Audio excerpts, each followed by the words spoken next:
It gets 38 miles per gallon around town. It does 0 to 60 in about 7 seconds flat. It weighs 2,000 pounds. It has ice cold air conditioning, very hot heat, is roomy, simple, fun, unique, turns heads, and an absolute blast to drive. I'm talking about the second generation Honda CRX. In this case, my 1991 Honda CRX 5-speed. A car that is still great in 2025. This video is going to talk about what it's like to own and drive and live with this car 35 years after it was made as we head into the new year 2025. I appreciate you watching. I'm going to start and talk about this particular car. I have more videos on my channel in this playlist if you want to check them out. I've got all the way from the day I bought it until now, what I've done to it, where it's come from, all that sort of thing. You can learn a lot about the car.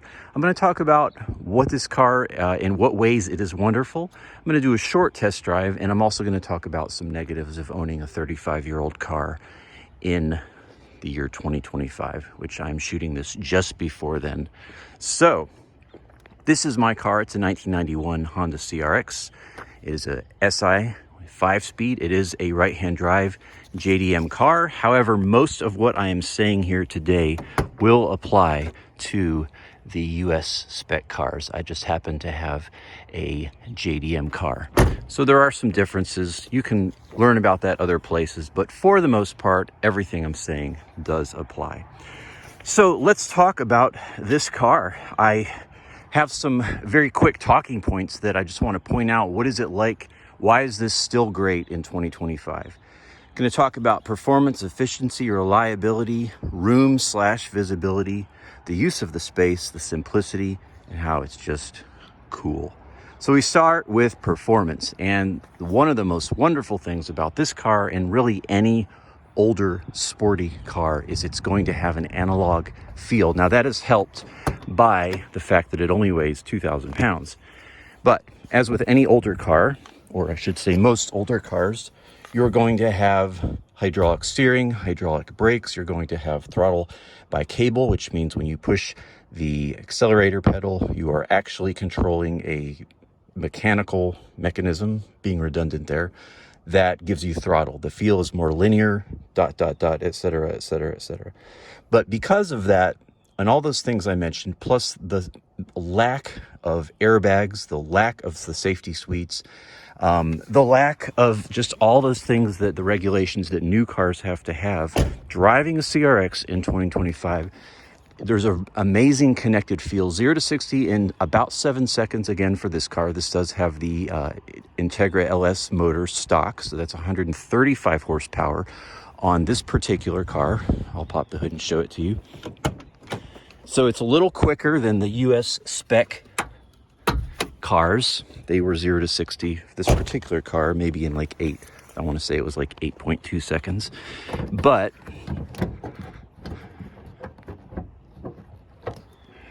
this is a gem of a motor. Not fast by any means, but if you compare this to, the 0 to 60 of a newer Corolla, a newer Civic, even a Civic Si, it's really not far off. But none of that means anything, because this feels differently than a newer car that will go the same speed. And the reason is there's so much feedback from this car because it only weighs 2,000 pounds. So while you're accelerating, while you're turning, while you're taking corners, everything feels so much more connected. That's the first thing I wanted to mention. Next thing is just efficiency. This car will go about 500 kilometers, which is about 330 miles on one tank, which around town, I consistently get about 38 miles per gallon. What car in 2025 can go 0 to 60 in about 7 seconds and still get 38 miles per gallon around town? Now we're talking about ICE cars, obviously, not electrics. But there's comparable stuff, but nothing is as cool and fun as this. So efficiency-wise, 38 miles per gallon around town. And if you have a US spec, and if you have a HF or, a other trim CRX, it's going to be a lot better than that. Next thing's reliability. I've owned this about 4 years. I've done a number of things. Had to kind of resurrect it a little bit when I bought it. It wasn't in horrible shape, but it did need some love. And I've put a little bit of money into it. Not a whole lot. Did plugs, brakes, simple things, a lot of cosmetics. But other than that, just that maintenance, nothing has broken on this car at all in about 4 years of ownership. So Honda reliability. Next thing I want to talk about, driving this in 2025, and this is one of the biggest things that I get from this car when I drive it. It's just the room, and the video here is not going to give you the best representation of this, but you really have to be in the car to understand this. But the room in this car is shocking. Anyone who rides in this car with me and they sit over here, they always say the same thing. There's so much room in this car. I mean, I'm 6'2". I have 3 or 4 inches between me and the ceiling. There's just like stretching your arms out. You don't feel like you're encapsulated in this technological marvel that's going to protect you if you drive off a mountain. Instead, you're in this just very roomy, and I'll just show you, like, this is what it's like to clear traffic to my left. I look to my left, I see everything. I look to my right, I can see everything. There's no massive pillars, there's no massive body structure that is blocking it. And the rear view mirror gives you a huge view. Of course, I do have a extra large mirror that I clipped on there. But the space in the car is just amazing. It's so darn comfortable. And that leads me to the next thing, really, which is use of space. And this is related. And when I talk about this, what I'm talking about, and again, this is one of those things you kind of have to be in the car and drive it to get this. But if you've ever driven this or really any older car, you know what I'm talking about. I'll crank it up. So when I say use of space, what I mean is, because the cabin is so small and condensed, but yet so uncomplicated and simple, the air conditioning, for example, is so efficient. I have 6 cars right now. This car is the oldest, and the air is the coldest by far of any of them. And it takes about 20 seconds to freeze you out, absolutely. Why? It's a very simple system. Was it made better back then? I don't know. It is converted to 134A. I did it a couple years ago, but it is still ice cold. And, there's such a small cabin, so that's part of the reason. But the heat is the same way. It's about 33 degrees this morning in Georgia, and I got in the car, turned the heat on. Within about 1 minute, it was already time to turn it off. It is just so hot in here that it's so efficient. And another thing, just in terms of use of space that I'd mentioned, is just the sound system. I'm not going to play anything because of copyright violations, but when you have such a small cabin, the sound, and I'm not an expert about sound and how sound bounces around, but getting in this car and turning the radio on, it's just got 4 speakers, 1, 2, and then 3 and 4 in the back. There's no amp, there's no preamp, there's no subwoofer, nothing. It's just stock. But it's so efficient. You feel like you're in an old school surround sound, experience, and it's really just wonderful. Last 2 things: simplicity and then coolness. Simplicity, this car is so simple. You can still shut that completely. You can still control each of these. Of course, you have these tactile buttons, one of my favorite things to do. Basic radio, you still have a cigarette lighter, 5-speed transmission, emergency brake, seat belts, no cup holder. I did 3D print one and add it. And then you've got your ashtray converted to a personal box. I sell those, by the way. And just a few basic gauges. If I don't have my seatbelt on, there's no warning light. It does have power mirrors, a few other features. Some of these are inherent to the JDM quality of this car.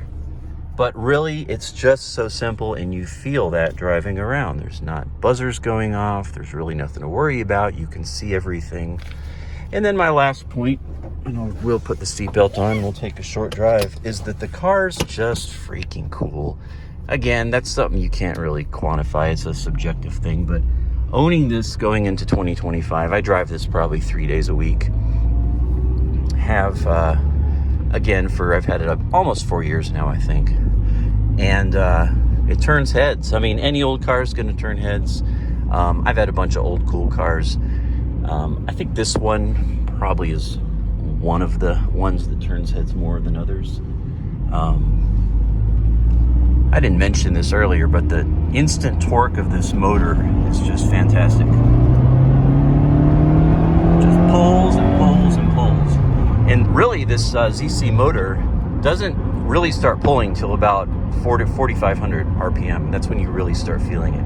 But it's just got torque, as I mentioned in other videos, in every gear. And it's such a delightful motor. I sold my EM1, my 2000 Civic Si, not long ago. You know, I had both cars at the same time. I drive them, and I just always liked this one more. The EM1 was great. When you hit VTEC around 5,200 RPMs, it would scream, and it was fun. And, you know, you felt like it was the year 2000 again, and everything was easy. We all survived Y2K, and, you know, from here, everything was going to be great. But, I mean, there wasn't much power before that. Whereas this car, you know, you're pretty much anywhere, and you've got torque. And particularly once you get about 4,000 RPM, I'll just do another short pull. Again, not fast, but it's just, here we go. No VTEC needed. You got dual overhead cams, and there's torque everywhere in any gear. I can be in fifth gear at 45 miles an hour. I hit the gas and it goes. Really, really sweet experience. So it is just cool in all those ways. A couple negatives here as I kind of wind down this video.